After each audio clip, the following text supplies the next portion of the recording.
Sorry everyone for being late. We are live once again well, after a lot of time with Revenge of the Scorcher Queen, Session 5. I'm Fabrizio, this is my wonderful cast from Tageia, and we are back with a new time window and with the same old campaign. So, I don't know whose turn it was for the recap at this point, but if you guys remember, you can go for a very quick recap, and then we're gonna get straight into the action. Uh, do you remember who did never recap yet? Um, I know Because I did one. yes, absolutely, you did the first one, I know I've and done one. I think it's exactly. Will, because I'm pretty sure I went as well. Yeah, I think you were the last one. So okay, Will, can you do the recap for us? Are you want to do that? If you'd rather not, I can do this one. No problem. Oh, wait, you know what? Hold on. I think he just got a phone call. Let me go Oh, pop in and check. Because I think it was work related. So give me just 1 second. absolutely, absolutely. Okay. Um.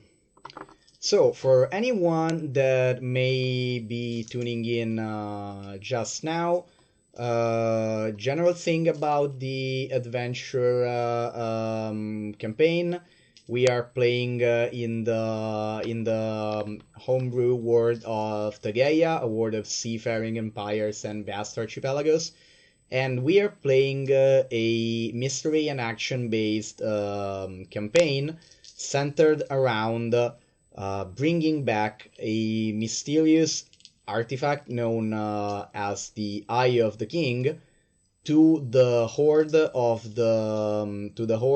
a legendary dragon known as the Scorcher Queen, who lives in the rather mysterious and dangerous archipelago that you are seeing on screen right now, known as the Crimson Atolls, which is largely unexplored by most nations in Tageia that are found outside of it.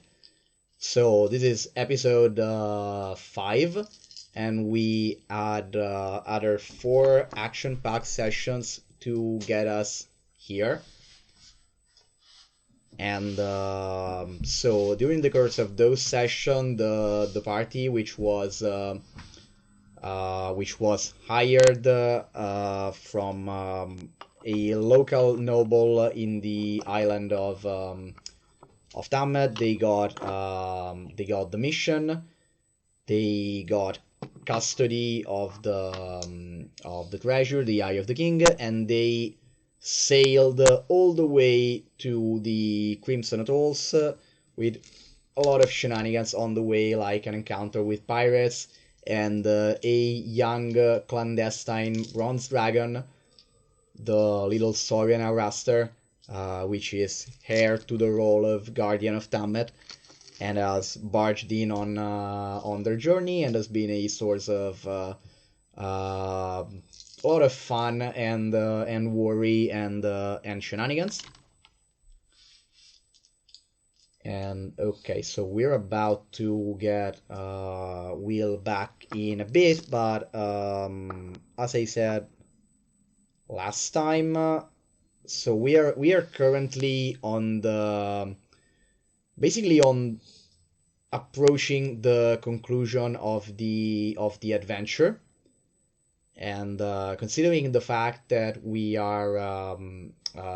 did start a bit late today, and we had to reschedule, so our sessions starting from this one will be a little bit shorter, but we are nearing the conclusion. We are into the final act, so anyway, it's gonna be a couple of 1 or 2 sessions of actually playing the core of the adventure, and then the last one is gonna be either a little bit of gameplay and the wrap up, or just pure narrative wrap up and general feedback on the campaign. Okay, so is everything okay with Will? Yeah, sorry about that. Oh, Okay, no problem. Okay, so can you do a very short recap of last session, and then we can start. Even just the end. Let's see. So, according to my notes, things that I have is that Virion attempted to steal the eye, and I got angry because that's mine. And then a group of syrenians came in, also coming after the eye. Again, that's mine. Dula Alhan, Merfolk, claims to be the heir to the Eye of the King. We fought them on the deck of the Daughter of the Waves. We kicked their butts, actually, and took all their good stuff. And now we plan on doing a bit of a stealth mission, taking a smaller boat and going to the southern tip of the island and move up from there. Okay, that's fantastic. Okay, and also, yeah, you got all the good stuff except for Carnifax that already gotten a good cool new spell the session before that, a couple of sessions before that. Okay, so as we said last time and before the streaming started. After you have rested from the night's battle against the Syrenian self-proclaimed king and the royal guard, the Daughter of the Wave, which needs a little bit of repair, is going to head toward Beastback Isle, and somewhere around here they are going to drop you off in the small catamaran that you got from the guild, and you are going to use that to approach the shores of the island. And you are doing so basically the logistics with time are such that you are going to arrive on the shore just around dawn or slightly after dawn, but with some cover of dark, some very faint cover of dark still remaining. And I need to check something.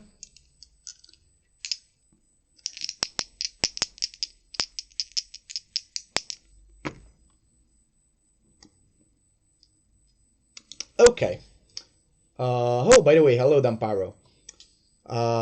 Okay, so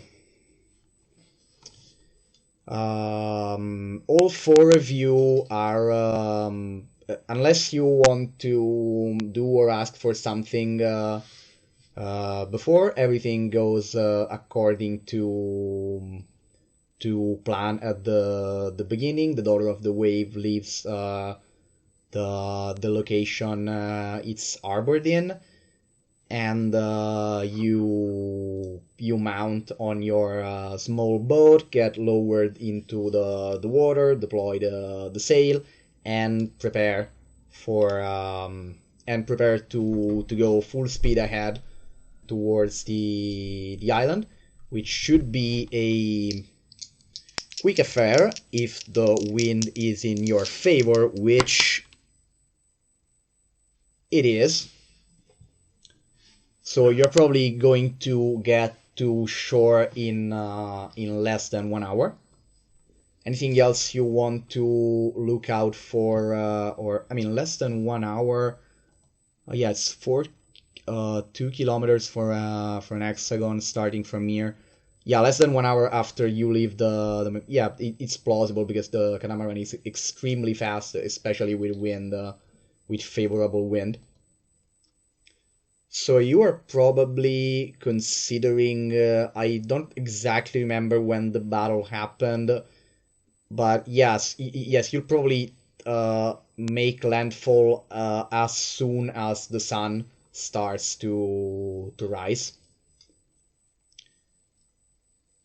And about that, okay. Anything you want to be on the lookout for, or I mean, anything that you want to do or consider? Darrett is on high alert. He is scanning the horizon, scanning the sea, scanning the waters to see if anything approaches or attacks or whatever. Yeah, I think that Ubo and his retainers would be looking just mostly at like the waters, just checking for any like sea obstacles that could get in the way, anything from that angle that could possibly trip us up. Okay. Okay, so Ubo is focusing on obstacles to navigation, and Darret in general on whatever is a threat. If Ubo is checking the sea, then Darrett is checking the air to Okay. see if that young dragon or any of the wyverns pop up. Okay, so both of you can make your perception checks. If my retainers are helping me, can I roll with advantage? I don't think there is no. Oh, okay, yeah, that was important. About your retainers. Oh, they're kobolds. I was asking. I was about to ask if you wanted to bring them with you because the catamaran is kind of narrow, but three kobolds more if they actually stay very packed, it's not that big of an issue. Though probably they take out a bit of space for rations. I don't know. Yeah, they're three kobolds, so they are probably just yeah, they could just slightly slow the whole thing down and still there's space for them. Basically, every time every one any time anyone else moves, they are touching a kobold, at least one or two kobolds wherever they go and however they move. Okay. So at any moment, if you shift position, you are probably going under or over at least one kobold. Now, what if I were to put those three kobolds in a trench coat and stack them? Would they save any room that way? I think the point is, I don't know if any one of you has any sailing experience, but catamarans are inclined when they move. I'd be cool with that. Heck yeah. So I don't know if the top kobold is hanging to the mast, then they can probably save space that way, and they need the other two under it to sort of hold the whole thing up. And also, by the way, that is they need to all hang the mast tight. Especially because another fun thing about sailing on catamarans is that when they change direction, everyone needs to everyone is on the part of the boat that is up, and when you steer, everyone needs to slide down on the other side while that part of the boat rises up. And the last thing to move is, I don't know the English name, the horizontal part of the horizontal beam that supports the sail. That one is the last thing to move, and it moves very fast all of a sudden. So if you miss the transfer, you get hit straight in the head. And I know because it happened to me once. Cool. And I have very very limited sailing experience, but I do remember that this fact. And then if I would, and with they're helping me with scanning the sea, would that give me advantage because they're giving me like a help action to do that? Yeah, absolutely. There's 3 of them. Okay, good, because I only have +1 to perception. Da, ba-da-ba-da-ba-ba. Oof. I don't Okay. have advantage. So, Ubo is I think it automatically rolled with disadvantage because I'm a kobold. I think it okay. automatically. Could we just keep the 14? I guess. Yes, we can keep the 14. Also, I don't know. Tasha's Kobold, does Tasha's Kobold have sunlight sensitivity? I don't think it does, right? I don't.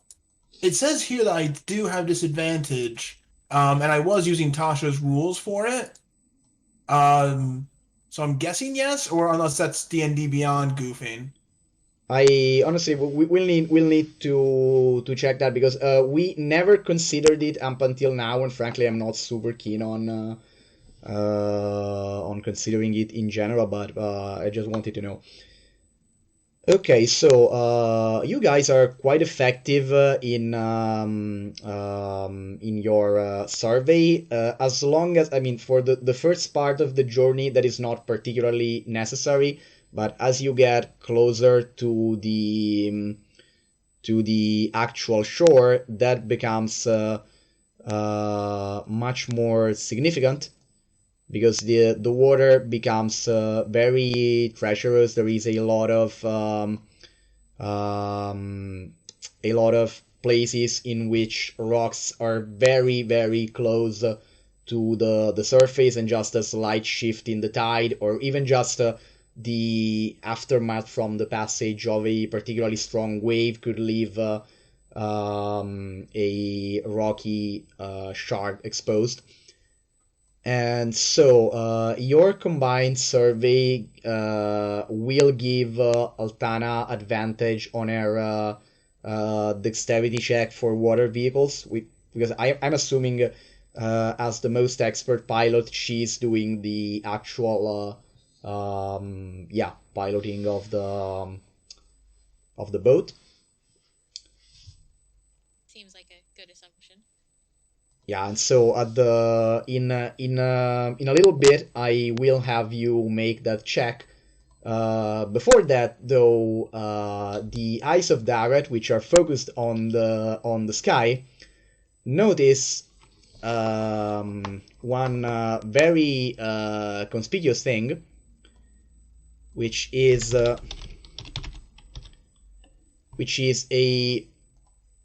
I don't know if it's frigate bird or frigate bird in English. Frigate, I guess. Frigate? I'm gonna guess. Okay. Yeah, I'm gonna guess frigate. You notice a very conspicuous frigate bird that is sort of barreling towards the catamaran. It is very conspicuous. Like, it's not even. You get the I'm trying to hide and I'm not good at it vibe from the way it's flying towards you. Does it have a tail? We know who that is. Yes, I think you do. Is it missing a tail? Oh, no. No, it's fully. No. It's fully structurally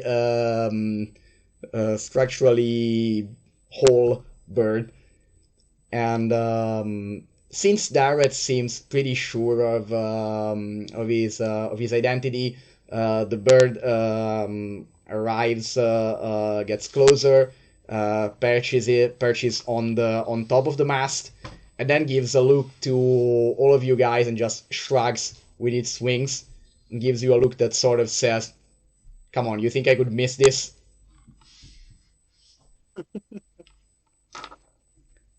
And so, in fact, during the night, the captain had expressed his worries about what was Saurian going to do. And he hoped, given the way the battle was had ended, Saurian was soundly sleeping after a while. So they carried him into the kitchen and sort of hoped that he was going to keep sleeping until you were far enough and they could keep him because every one of you agreed that since I mean, Saurian is literally of national importance for Tamet. It would have been better if he stayed with the crew, but of course, Saurian being Saurian, now he's there with you. Althana Rad. sighs. Excuse me? Ubo's Not much we can do about it. Yeah. Ubo's visibly grinning. Loves it. And Saurian shows off his very conspicuous red sack. He's intelligent enough to not scream for now. But with Saurian, you sort of can never know. Okay, so Altana, we need your water vehicle check for the landing. Alrighty, and you said with advantage, right? Yes, with advantage. Thank you to Ubo and retainers helping you spot rocks and other treacherous stuff. Treacherous. Too many R's. I shouldn't have attempted. Okay, I am just gonna roll stealth for this because I have advantage on stealth, so it'll just roll it double anyways. The same, yeah. Yeah. You know, I kind of have on my own, I have a slight defect of pronunciation with the letter R. The fact that my second language is English and the third one is going to be French is not helping.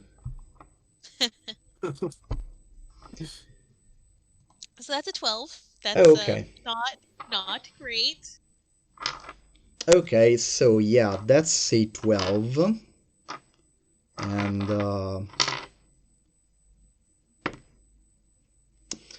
okay. Let's say everything goes okay up until the very last moment, basically, in which there is a very close call due to the fact that Morbo is going to spot a rock at the very last moment, causing Altana to attempt a super sudden turn to avoid just destroying the boat on a bit of coral reef, which is going to result in everyone doing a dexterity saving throw. Alrighty. Oh crap. I'm decent at. Oh my god, I got a nat 1. I was just about to say I'm decent at this. Not decent enough, apparently. I think Ubo is standing at the top of the kobold pyramid, and he just fucking beefs it. Yeah, you were sort of catapulted away. Okay, so everyone else went swimmingly enough. Okay, so a very chaotic minute follows the sheer turn. At the end of it, the boat is on the shore, is on the sand. Mostly structurally intact with just a couple of minor notches and probably at least one of the ropes of the mast that needs to be put back in its place. Nothing major, just a bit scratched in a couple points, but intact and usable on the shore. Everyone else is on their feet, quite wet, mostly just light scratches, maybe on your legs, on elbows, stuff like that. Every one of you drank like almost drank half a glass of seawater. Probably Darret was the one. Yeah, Darret and Altana were the one that managed to. No, even yeah, even Carnifax. All of you mostly managed to keep at least your head out of the water for the duration of the whole thing. And so after 1 minute, after you all safely get ashore and realize everything is fine, Saurian, there is a flash of light, and Saurian comes out of the water in dragon form, flapping its wings with a certain effort, and he's carrying Ubo in its shark armor. He's carrying Ubo and the entirety of the 4 feet long moray eel that is wrapped around Ubo's leg. Oh God. And which is armored enough that the moray is not doing anything to him, but also the teeth of both set of jaws probably got stuck in the sheen armor. So now you have a moray eel that is literally longer than you, dangling from your feet, and Saurian is vigorously shaking you to get rid of it. Like a kobold towel, just. Yeah, exactly. Oh my god. So it is just flying in the air and doing. Ah, this is the toughest battle of Ubo's life. Ah. Because basically you were catapulted into the water, had no issues because of the shark armor and everything, but basically the moment you regain your footing, you put your feet straight into the moray's crevice. Do I have to make like an athletic check or something to get it off me? Oh yes, Or is you it have. just- I mean, you have all of your weapons, so you literally have just to to I hit don't it want hard to kill the enough. poor fella. I don't want to kill the poor fella. I just want to kick him back into the ocean. Okay, so then if neither of you want to, I mean, Saurian sort of at that point, since the thing doesn't let go, Saurian just unceremoniously drops you on the shore, and I mean, if you are not going to tell him that you don't want to kill the fish, Saurian is going to remove it with its. I mean, he has fangs and claws, so he has what's needed. Darret will use his trident, fish commands, to tell the Yes. moray eel to let go of the kobold. Yes. Okay, so the moray is Hell yes. makes zero attempts. I mean, is completely powerless in front of the spell. So the trident does its thing. The moray sort of rolls its eyes, then lets go, and then starts to flop on the beach because, of course, at this point it tries to sort of Ubo tosses lazily it right. roll towards in the water. Yeah, Yeah. toss it right in the water if you can help it. Okay, yes. So after a bit, this whole thing is over with, and Saurian is like, kind of wanted to know how it tasted. I second. There will be other times. Much appreciated, friend Darret. I mean, you know, I ate moray sometimes, but it wasn't colored like that, and it was only as long as you, so that would have been new.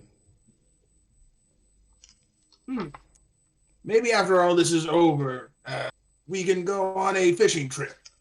So yeah, Darret thinks that the particular vibrant color of this one do not indicate something that is safe to eat, but fishing trip is definitely on the horizon anyway. Yeah. Okay, so now you are in a pleasant. Yeah, you are in a. Oh my god, where the hell? Oh, oh, oh, wait. Sorry, apparently I've lost... Oh, there is this one and this one. Because I seem to have lost a map. Oh, okay, no, it was just Roll20 being stupid. I seem to have lost a map for a second. Okay. Okay, so you are in this mostly sandy shore. Very close to the shoreline, there is... you immediately find a tropical tree forest. It just basically... yes, on the... I need to get closer on the map. Oops. Where are we? We are on the southern shore of the island. Okay. Okay, so you're here. Oops. Why didn't it work? Oh, because I'm doing the opposite of what I wanted to do. Okay. Okay, so you have a wide, or I should say a long and narrow strip of beach. There is also a strip of very, very shallow water that connects the beach to a little bit of dry land in the northeast. Does it work? Okay.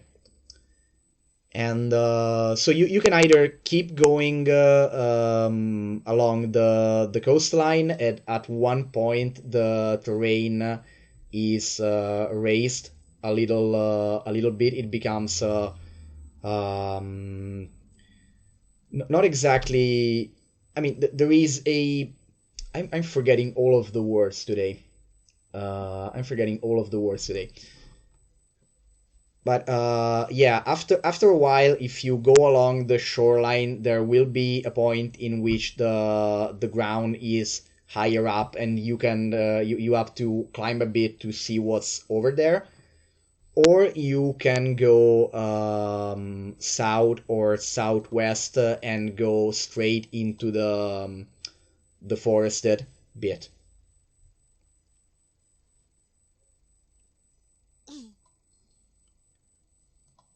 From... Maybe. Do we want to try the forest? The shoreline's probably has more, line of sight open, so that's a thought. Yeah, let's get out of the open. Let's get into the forest. All right. I'm with that. Let's go to the forest, y'all. That was the best idea. Okay, so you're trying to stay stealthy and use the forest. Yes. Okay. Hell yes. By the way, since we're talking about what are you going to do with the boat? Could we pull it up to the beach and maybe, I don't know, cover it with some... Yes, you definitely can. I mean, it's already up on the beach, and you can definitely pull it further up and find either a place in which there are rocks emerging from the sand, or shoreline cacti or other bushes like that. And you can definitely find a place in which to hide it, and within I think 20 minutes, if you are fast enough, you can drag it to that place and relatively cover it up. You are going to need to make a stealth check for that.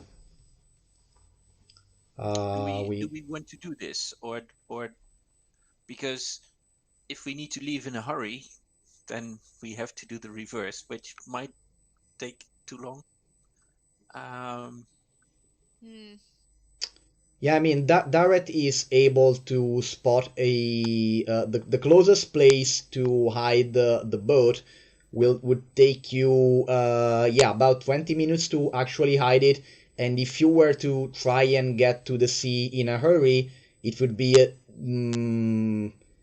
Yes, probably 10 minutes from when you get back to the beach to when you are on the water. By the way, this is assuming that the tide is right when you do this. Because when the tide is right now you are around the high tide, and you can guess. Darrett is sure that when the tide is low enough, all of this lighter portion on the map is gonna be dry land. And this light blue portion is going to be even more difficult to navigate. So if you get here in the on the wrong tide, getting the ship back into the sea, it's going to be a dangerous affair no matter what. So maybe we just leave the boat and hope nobody thinks too hard about why it's here. Yeah, I don't know we what go else we full could do. stealth? I don't know. Excuse me? We could go full stealth. And full stealth would mean in this case? Hide the boat, because if we get back at the wrong time and we have to leave in a hurry, and the tide has changed, then we're still in a mess. Yeah. Yeah, I don't know. I guess if we're going to bother to hide our tracks by going to the forest, we should hide the boat. That makes the most sense, I suppose. Okay, while you deliberate on that, if you want to add something, I'll check something else.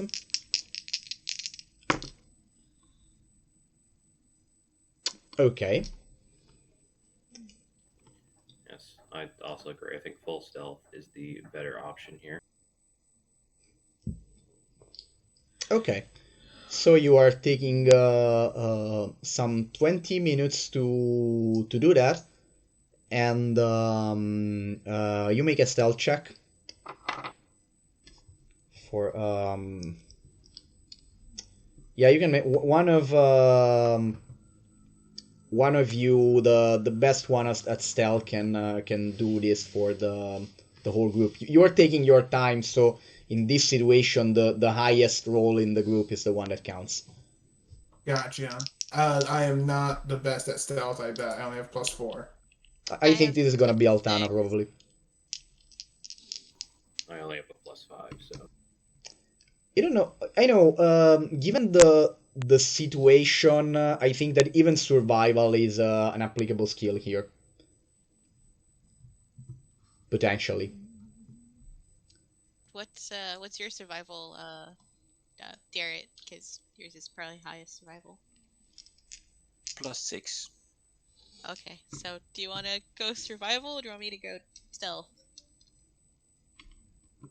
Can we cooperate on this? Oh yeah, I think so. So using survival, I'll find some branches and stuff to cover up the boat, while Althana selects a spot. Yeah, Something okay. like So that. one of you is taking care of the technical aspects, one of you of the recon and relative visibility, all of that stuff. So okay. One of you can roll, and your cooperation. I think in this case I'm going to say it has reduced the DC significantly. Cool. Althana, take it away.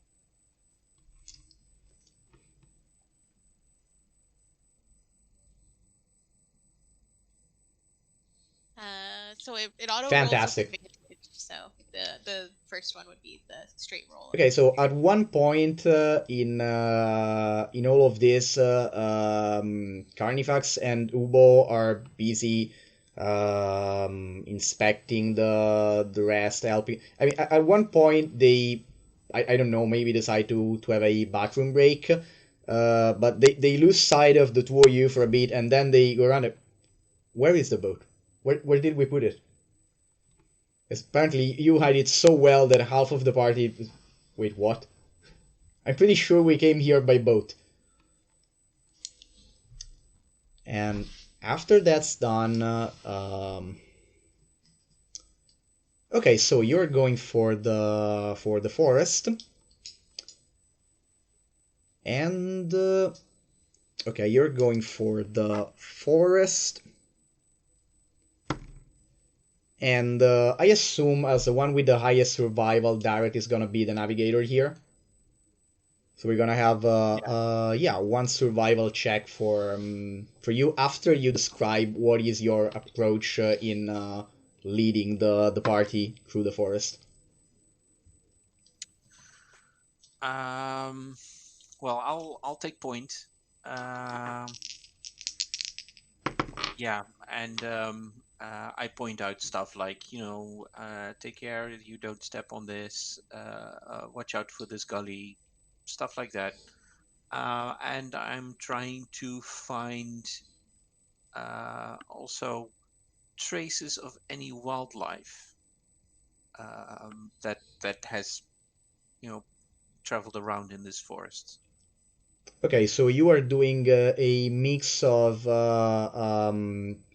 keeping an eye on the environment in general and trying to maintain direction and warn everyone of dangers. Okay, so roll for survival.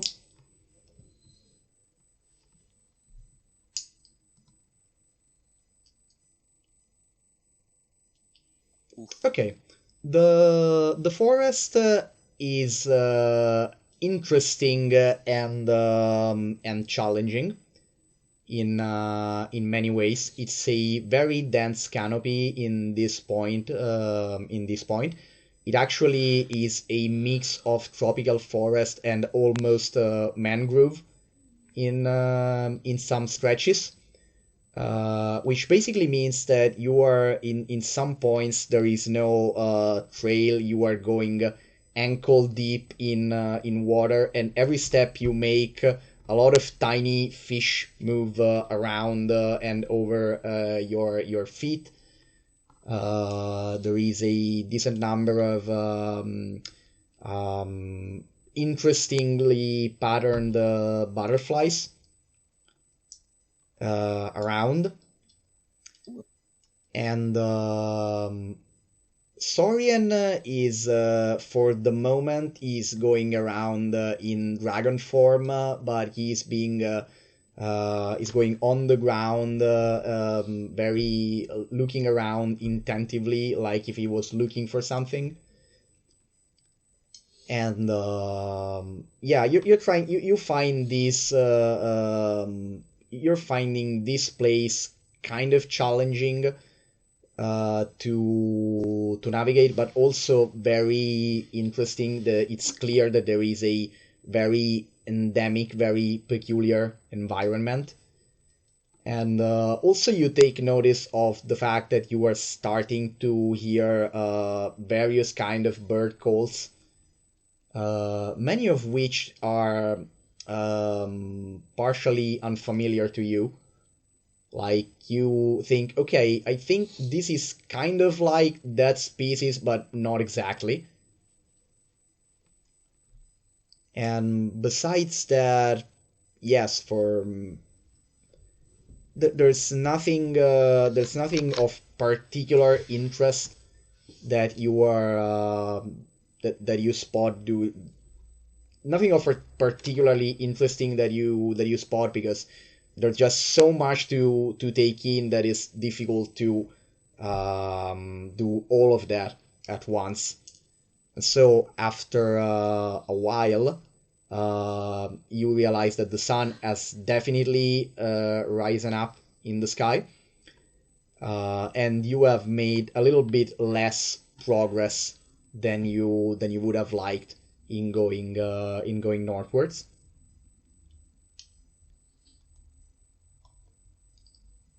And at this point, you see Saurian taking the lead for a bit, and he starts climbing a particularly sturdy tree going in the directions of bird calls that you heard a couple minutes earlier. And if you don't say anything, he's pretty intent in going in that general direction. I'm fine with that. Okay. Yeah, Excuse me?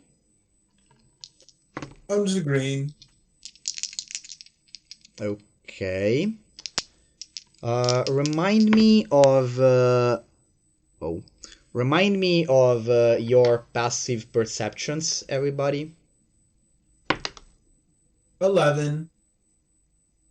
16. 12. Okay. 13. Okay. And which one of you is proficient in stealth? I am. I am as well. Okay. So how much is the whole group trying to be are you taking some particular precautions to stay stealthy while you trek around the forest? Yes. Right? We're going Yeah, stealth for mode? sure. For sure. I mean, as stealthy as a blue-haired elf can be in a forest, yet. I mean, it probably depends on the rest of the colors of your clothes, because I'm pretty sure there is some wildlife that has blue body parts around here. Hopefully. Yeah, Ubo But considered bringing his orange jacket, but it was in poor taste. He left it behind. right now, you kind of look like a miniature version of the Blue Power Ranger. Yes, fucking rad. Okay, so after a while, I'm gonna ask another survival check from Darret. Oh my god, I believe in you, Darret. Darret has you're merit. so late. Okay. Darret has merit. Oh, okay. So Darret's now basically the sun. I don't know that the sun recharged his abilities somehow. Okay, so Darret finally gets the hang of how moving in this place works, and it's at this point then okay.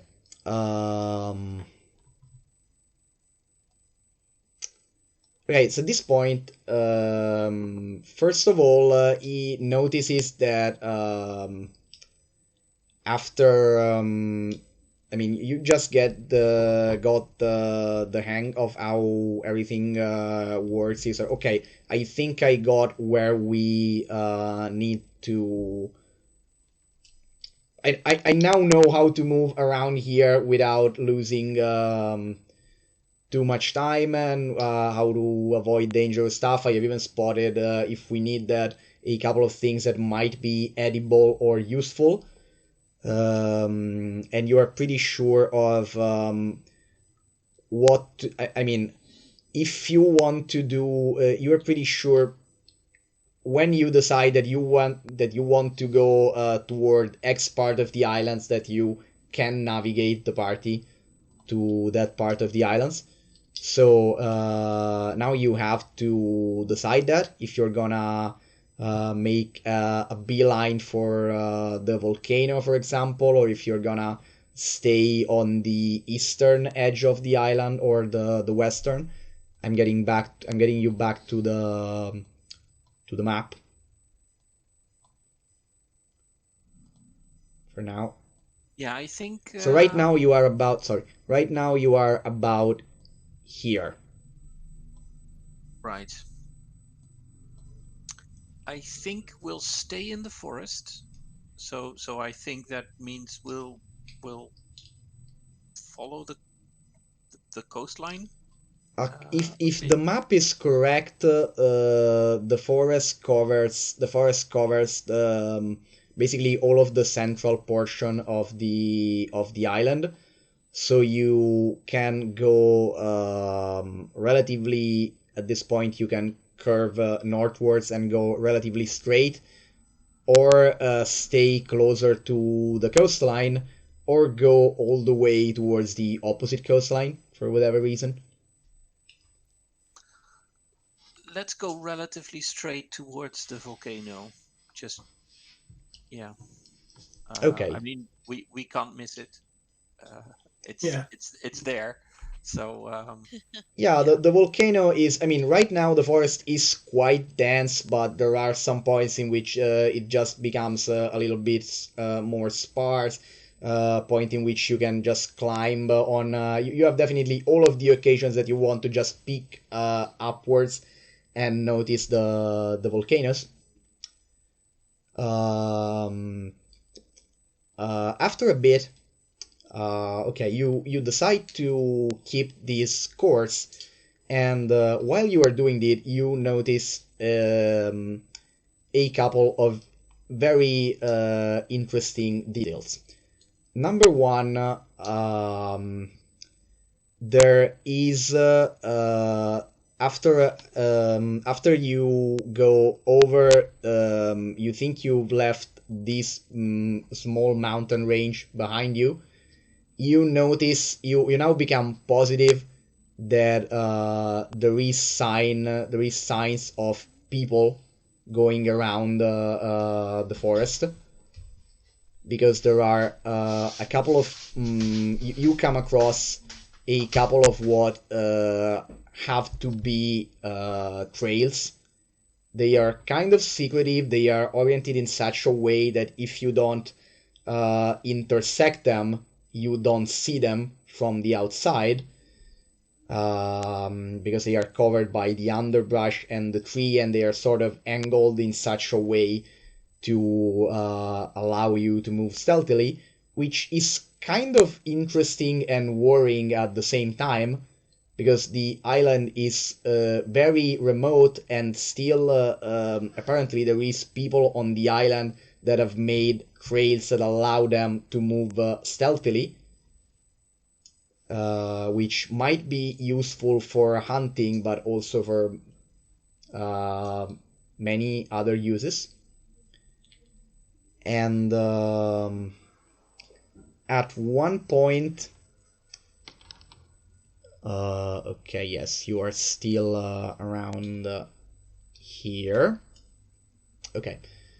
At one point, you see something in the distance that seems like it is a structure, a wooden structure built among the top of some trees, or at least part of it.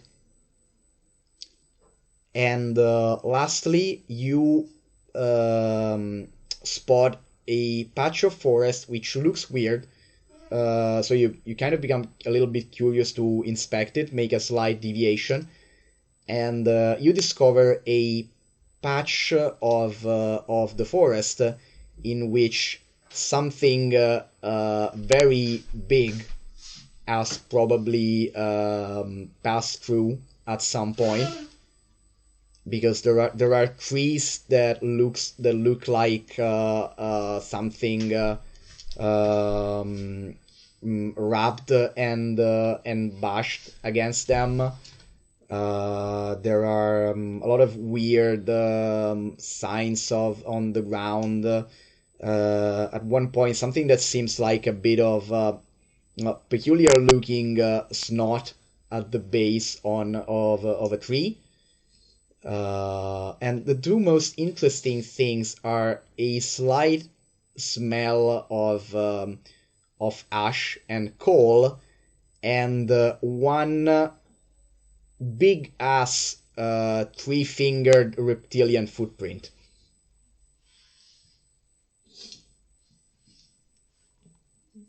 And yeah, that is just slightly besides the path you were on.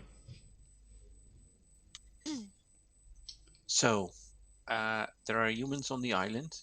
There are trails, there are structures, and something big and reptilian has passed through here. Has that been recent, or Judging on the, it might have been anywhere from yesterday to 2 or 3 days ago. so that's recent? So yeah, I mean, whatever it is on the island and not necessarily far away. That's Uh, worrisome. I mean, the most you at one point have found this thing that seems like snot on at the base of a tree, but part of it is very dried and shows signs of the elements.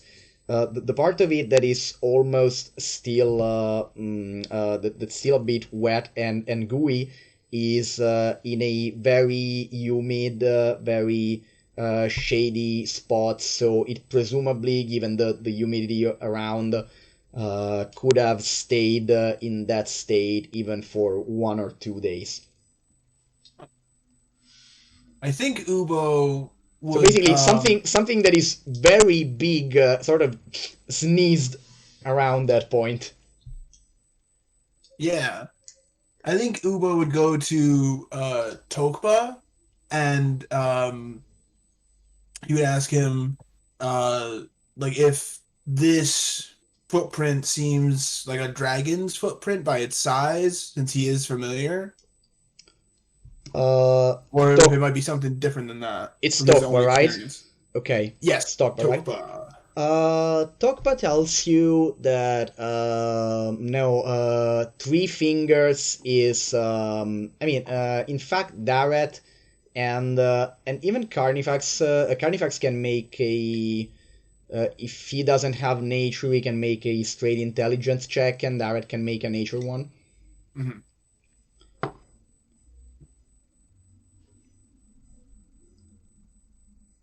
Okay. Can I also make an intelligence? Oh no, hold on. You can make a. I mean, you should have nature Yeah, higher than that. Actually, no, I don't have nature as. You don't have nature as a Nope. skill. Okay.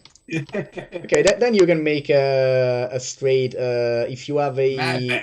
relevant knowledge, or you can make a straight intelligence check. Otherwise, we'll leave it to talk about. I'm going to make a straight a nature check, which is the same as a straight intelligence check. Okay, which is the 6 because it was without advantage. Okay, so we're gonna leave it to Tokba. I mean, you are both doubtful that it is a dragon, and Tokba confirms that doubt. Because the main point is that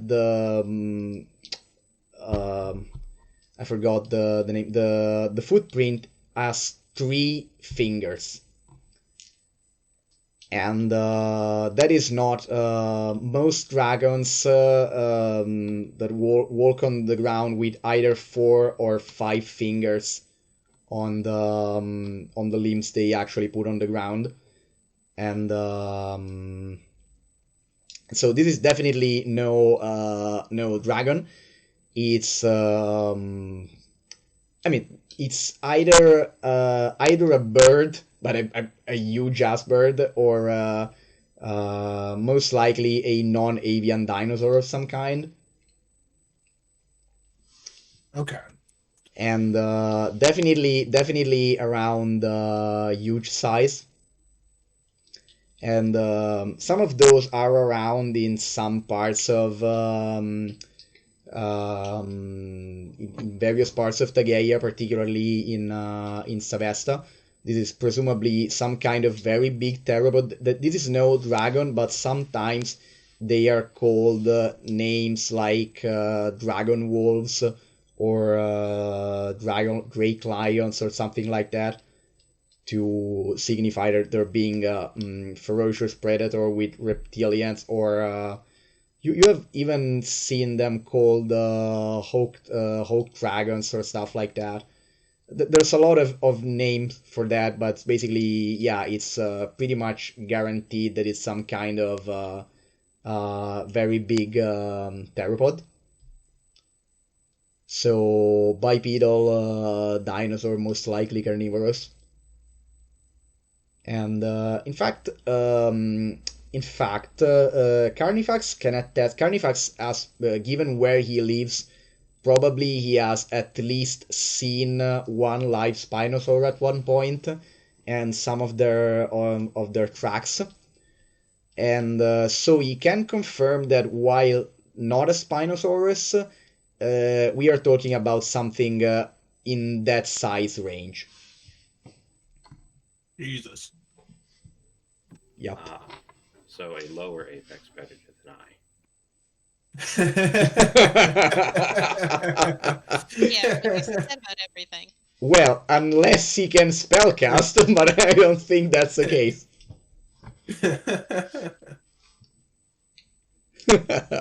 Oh my god, I love that. Okay, so yeah, there's that. Also, apparently you have lost sight of Saurian for a couple minutes. That's a lot to worry about right now. That is a lot. Yeah, but that particular problem, the moment before you can become anxious about this problem, a very weird looking bird comes out of the canopy and perches on Ubo's head. Good to see you are okay. And then the bird makes a call similar to what one of the calls Darret heard earlier. And so you now guess why Saurian was so interested in sneaking around treetops. So apparently he was trying to find out how local birds look like, so he could make a bit more of a stealthy reconnaissance for you guys. Well, Clever as smart. yeah, clever as expected. Good friend Soria, but maybe just heads up next time. He nods and chirps. Ubo gives him scratches on his head. You get a little bit of, and Yes. and then the bird takes flight and goes for the nearest treetop. Absolutely majestic.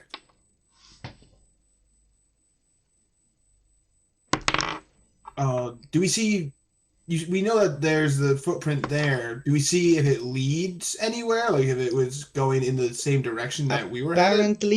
Apparently, in the moment, oh yes.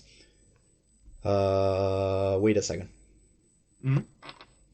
I'm gonna tell you.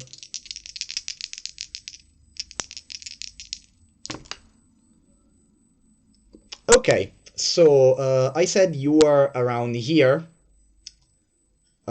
In the moment, yeah, the footprint seems to suggest that the animal was heading south, generally south. Gotcha. So that was anywhere from yesterday to 2 days ago. So it's a good thing we are going north towards the volcano. Hell yes. Okay. However, coming here, I mean, unless he went straight south and stayed around the mountainside, I mean, he's definitely it's probably not past the point that you have made landfall to, because you would have seen other signs of its passage by now. So it's definitely most likely not in this part of the island. I mean, from here from here going southeast. So at this point, it either made the full circle or went southwest and stayed there. Okay. So, given that, your plan is still going straight for the volcano, am I right? Yes. Yeah. Okay, good. At this point,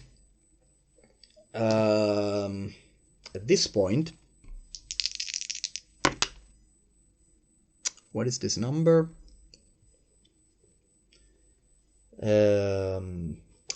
One more, the last survival check for Darrett.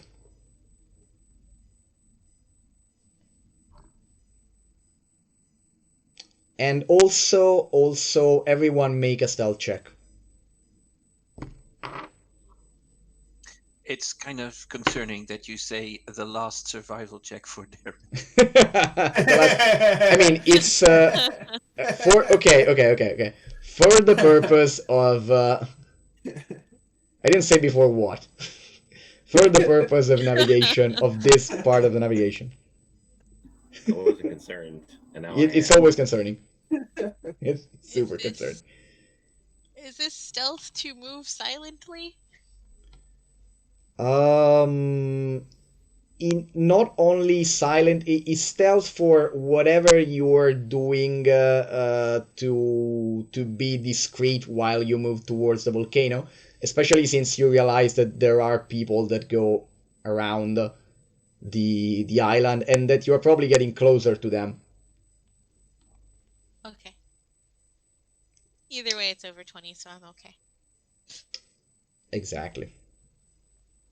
Okay, so we have all of your rolls. Perfect.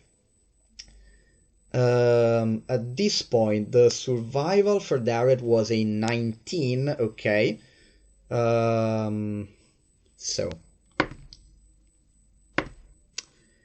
So Darrett, you are able to while leading the group, you are able to realize that something is happening, and that something is moving in the forest ahead of you.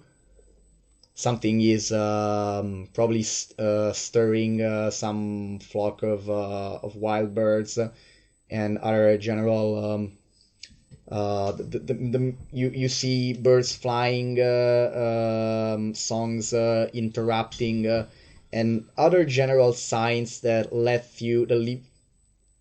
you to think that someone is moving a little bit ahead of where you are, and that is. Excuse me for a second, because there's a lot of stuff going on right now. Okay. That is confirmed by Saurian in bird form, coming precipitously back towards you and chirping in an alarming way. It doesn't take its dragon form. It does not take his dragon form, and does something that apparently seems like he goes on a branch, then looks up, then takes flight and circles around over the branch. Then he goes back on the ground, and you are kind of guessing that it doesn't want to transform because he fears that the light might alert someone. But it seems so. It seems he's trying to mime basically, and so he first mimicked a bird looking up from perch, something circling around in the sky, and then the last thing he does is he gets on the ground and sort of just does an angry walk on the ground forward. Oh boy. I'm not sure what I have, what I make of that, but it doesn't seem good.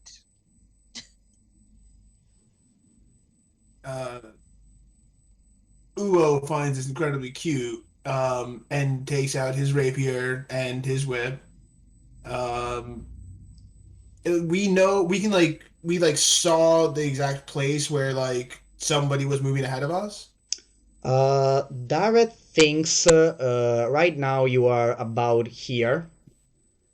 Dareth thinks that yes, around there. The movement is a little bit north, so in between you and the volcano. But Dareth thinks that whoever they are moving diagonally southeast towards the shoreline. So if you are not spotted, they are probably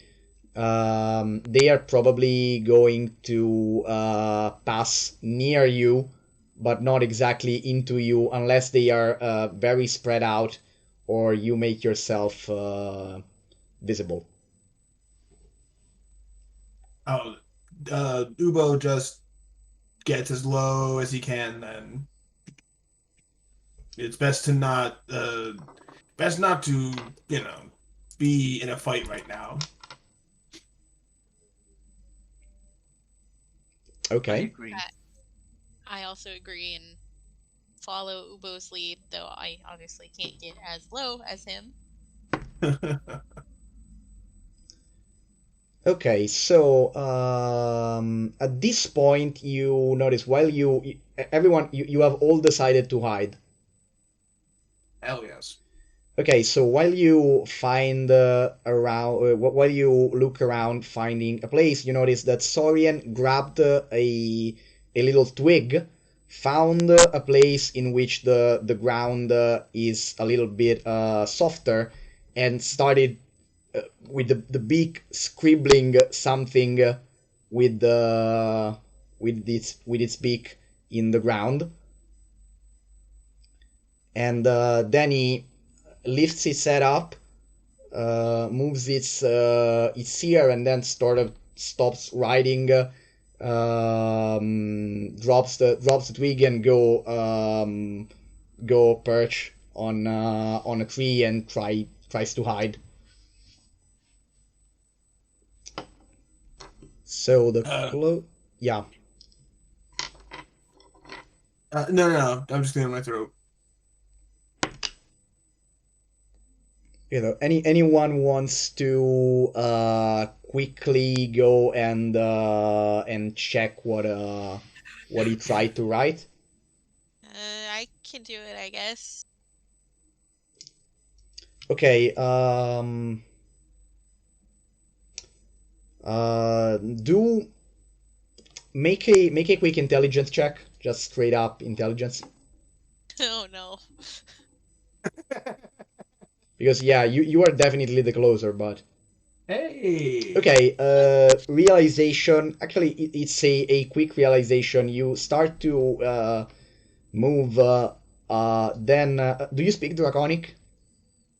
I don't think so. I know one of our members can't speak it. You do or don't? I think I don't know if all of you spoke Draconic. I do not.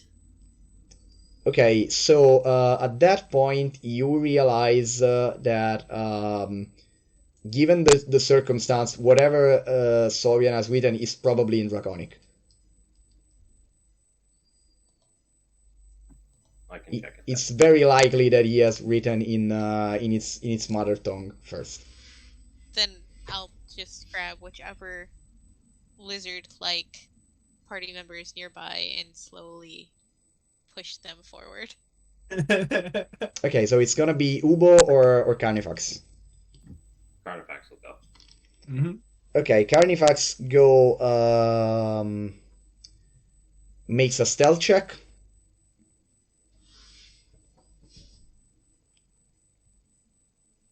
Okay, so Carnifax manages to staying very low, peek at the writing, and then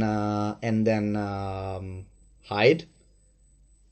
So apparently it's scribbled just 2 words, which I'm now going to whisper you on the chat. Ooh. How does it work? Let me check a second. Okay, the slash is before. Slash, okay, slash W.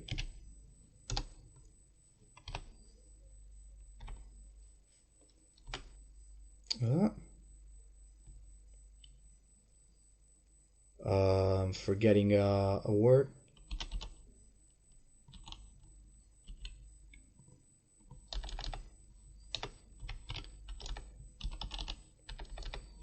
Okay. Apparently that's what he said. I think it should be on the chat. Only readable by Carnifax. On the Roll20 chat, I mean. As I go back into the bushes, I will use my cantrip encode thoughts and think of that sentence and pull a tiny ribbon out of my head that has those words written on it. Okay. And then when I get back to the group, I will give it to the closest party member just so everyone can pass it around and see what it says. Okay. Okay, please take care of that, and describe what they see when they get your thought strand. So the thought strand itself it's basically a teal ribbon with black lettering on it that says "Avoid white bird." Ooh. Avoid white bird. All right.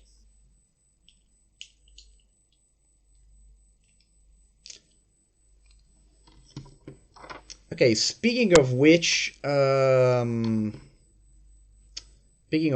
remind me again of the everyone that has a passive perception over 13. Carnifax is exactly 13. Okay. Does anyone have a passive perception over it? Yeah, Darrett has passive perception 16. Okay. So, you have hidden in between bushes and under a couple of very dense trees. You are kind of tightly packed together on the very edge of a small clearing. And speaking of white birds, Darrett actually spotted 2 of them. One of which, let's say that the clearing is on your right. Looking at the volcano, looking towards the volcano. The clearing is on your right, and you are hidden on the edge of it. One bird passed on your left, flew among the canopy, and kept flying southwards. Another white bird, just flew across the clearing, made a U-turn, and then perched on a tree on the opposite side of the clearing related to where you are, and it's now looking around. Is a white bird, seems about magpie sized. Very strikingly wide, and it has this over its beak there is this fleshy gray protrusion that is quite long and dangles aside beside the beak. Gross. So it's kind of, yeah, the bird is white and the thing is dark gray, kind of like those things that the turkeys have. I would say like a turkey vulture or something. Yeah, sort of like the bird itself looks like sort of a sort of a blue jay. I think I have an image. Yeah, you know what? I'm just gonna show you on the page. If you're looking at the stream right now. Mhm. It's yeah, it's this thing. Oops. It's this kind of bird. I don't know if you're seeing it right now. But yeah, looks something like this. Okay. Everyone saw it? Gotcha. Okay. So it's perched on there and it's kind of looking around.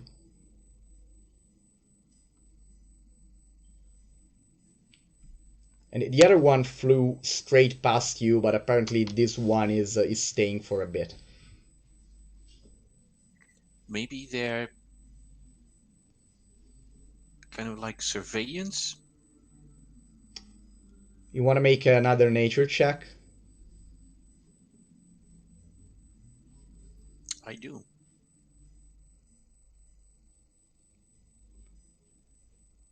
Hey. Okay. Okay, so at one point you realize what you're looking at because the dangling thing you do realize what you're looking at. They are not found in mainland Veradrev. They are actually some relative of some birds like this you have seen in some markets on coastal town, and you know that they are from island in the tropical south or southwest of the world. And this is some species of white bellbird.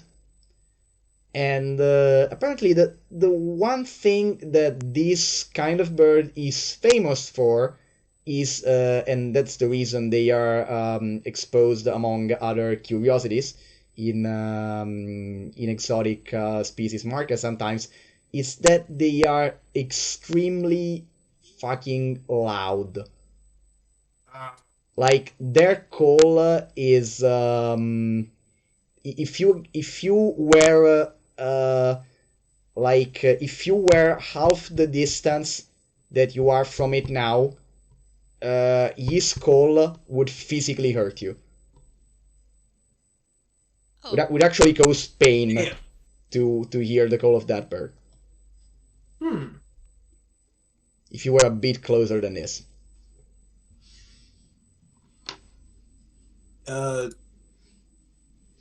I would like to motion to my retainers who are like right next to me and ask for like some bread or food or something. And then I would like to take that and chuck it as far away from us, like westward, as possible. Okay, since you are looking north and the bird is eastward with respect to you. Oh, I would throw it farther east then. I Yeah, don't want it to exactly, go because the over. point is westward means flying over you. If he Right, goes no, for the that I bread. do not. Right, that I do not want. I would rather throw it in another direction, so east then, just so it doesn't go over us.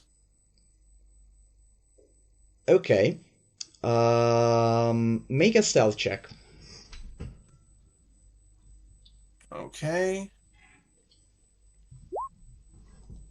That is a natural one there. Okay, so a little kobold hand Horrific. emerges for a split second from the underbrush with a relatively bright white piece of bread on it that gets rapidly chucked with what strength Ubo has towards the bellbird, which does a extremely quick 90-degree snap turn towards the flying piece of bread, and then he goes sort of like, and then there's this siren alarm level of noise that echoes through the jungle as all of the rest of the party crouching in the stares at Ubo in terror and disbelief. It was a good idea. The execution was subpar.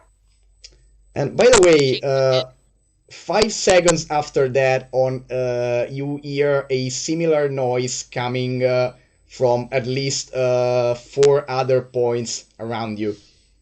Oh god. And we should huff it, friends. We should really huff it. At that point, there is a flash of light among the treetops. Saurian drops on it's a flash of light among the treetop. Saurian appears mid-flight and sort of catapults itself on the bird, crashing amongst the tree. After a couple seconds, it jumps back like a cat, with the bird in his mouth, sort of contorting. Spits it on the ground, looks at you, and then gestures up. I think our friend is coming, and is bringing company. Ooh. Ooh. And I also think we are gonna end the session on this note. Cool cliffhanger. Yep. Oh, gosh darn it. Yes, we really... This is the one session in which we didn't even roll initiative, but I'm cool with that because we had... I mean, it was fun nonetheless. We re-established the general mood and everything, and we ended in the right way. We ended in the right way, I think. Yeah, I would say so. I would definitely say so. Woo. Okay, so I hope we can start the next session in time, because there's gonna be a lot to unpack when all of this comes to fruition. We are straight up at the center of the forest, at the center of the island. Oh god. And you set off the bird alarm network. Really, it was better that way. Yeah. By the way, you should absolutely... Oh, excuse me? I would say, who wants a safe and boring trip? We came here for action. It's true. And you're gonna have all of the action that you asked for. Probably more. Also, by the way, I'm gonna link it to you on the Discord later, but you should absolutely listen to... because that bird is real, and... I mean, you don't know yet if this is 1-to-1 to the real animal that exists in our world, but the fact I said about it potentially hurting your ears if you get too close, that's actually true. That's crazy. That the white bellbird is the loudest bird, the loudest living bird, and he goes. What's the name? Just a sec. Is insanely loud. Basically, it's like jackhammer levels of noise potentially. Wow. Ow. That sounds terrible. That's Yeah, nuts. basically, yeah, this you're gonna I'm gonna send you a video of that. Of course, it's not at full audio, but it's impressive how that sounds even Looking at a picture of this reduced. thing now, next to a human, it's like a little bit bigger than your hand. It's not even that big of a bird. It's got some fucking pipes then. Yeah, I think I said magpie sized, so I was in the right ballpark. Oh, I've got no concept of a magpie in size. Oh, okay. Yeah, I mean So it's somewhere on that. This one is probably the one you met is probably slightly bigger than the real world ones. sure. But this thing is apparently Jesus. goes up to 125 decibel, Whoa. Whoa. which is insane. Yeah. If I think I know. I think I heard these guys actually sometimes the male actually hurts the female hearing with its mating call. It's it's above yeah, it is 5 to 8 decibel above the pain threshold. Yeah, howler monkeys. I just looked it up. Howler monkeys are also 128. So that's Oh my god. pretty insane. That's Yeah, pretty so insane compared to a bird. it's on that yeah, and a howling monkey is how many times bigger than this guy? Exactly. and it's it has 125 to 128. So it's just 3 decibels less for being like the size of a howler monkey's like hand. So that's pretty nuts. Yeah, exactly. Wow. That's insane. I mean, it's you see that the point is that this thing Jesus. is a D&D monster without even needing to homebrew its stats. Yeah. Yeah. Yeah, for sure. Okay, so on that note, we're saying goodbye and we're seeing each other in a week next Friday for episode 6 of Revenge of the Scorcher Queen. And what happens when you set off an island-wide system of alarm birds? Oh god, good grief. We're going to find out. Yeah, we're going to. Okay, good night to everyone. This is Fabrizio. This is our cast. Find us on Twitter, Twitch, YouTube, the usual places. Bye bye. Signing out. Night all. And the streaming is offline.